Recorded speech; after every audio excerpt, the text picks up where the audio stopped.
nous sommes très heureux pour aujourd'hui inaugurer l'unité de traitement écologiquement rationnel des déchets biomédicaux. Qu'est-ce que ça veut dire? Ça veut dire qu'aujourd'hui, l'hôpital et la région vont être équipés d'une sorte de four à micro-ondes qui va permettre de stériliser tous les déchets qui sont créés par les activités de l'hôpital, notamment des déchets qui ont des infections, comme par exemple la Covid-19, mais aussi les autres déchets qui sont infectés, qui vont pouvoir être traités, ensuite broyés, et ils deviennent à l'état de poudre, et qui peut ensuite être traité comme les autres déchets. C'est vraiment un projet très important.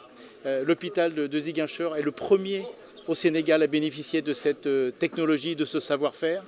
Et ça va augmenter la performance de l'hôpital de 40%, éviter aussi ce qu'on appelle les maladies nosocomiales. Ce sont des maladies qu'on attrape quand on va à l'hôpital.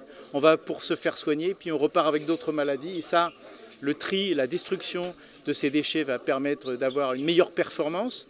Mais aussi, c'est quelque part l'entrée, je dirais, de la région de Ziguinchor aussi vers ce qu'on appelle une économie circulaire. C'est aussi à travers ce projet qu'on appelle le Prodémud, qui permet la gestion rationnelle des déchets municipaux et dangereux, de pouvoir réutiliser les déchets, le plastique, le métal, les déchets électroniques, les déchets aussi biologiques, pour pouvoir les réutiliser et faire des filières, de véritables filières industrielles. On prévoit qu'ici, en Casamance, mais aussi évidemment à Ziguinchor, il y a un potentiel énorme de création d'emplois, de création de richesses pour aujourd'hui ce qui sont des déchets qu'on jette tout simplement, dont on se débarrasse alors qu'ils peuvent créer vraiment des filières industrielles. Comme vous le savez, actuellement nous vivons le contexte de la pandémie de la Covid. Et il a été constaté une augmentation substantielle, n'est-ce pas, des déchets biomédicaux.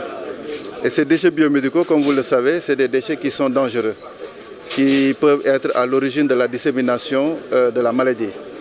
Donc avoir une unité pareille dans ce contexte assez particulier, je pense, est à saluer. Donc c'est une unité dont l'objectif aujourd'hui est d'expérimenter, je devrais dire ici à Ziguinchor, une des technologies les plus avancées en matière de traitement des déchets biomédicaux. Donc il s'agit d'un banaliseur qui est installé et qui a une capacité de traitement journalière de 200 tonnes de déchets biomédicaux, ce qui veut dire que c'est une unité qui va aider à traiter les déchets qui sont produits ici dans la commune de Ziguinchor, mais également au niveau de toutes les autres infrastructures sanitaires de la région.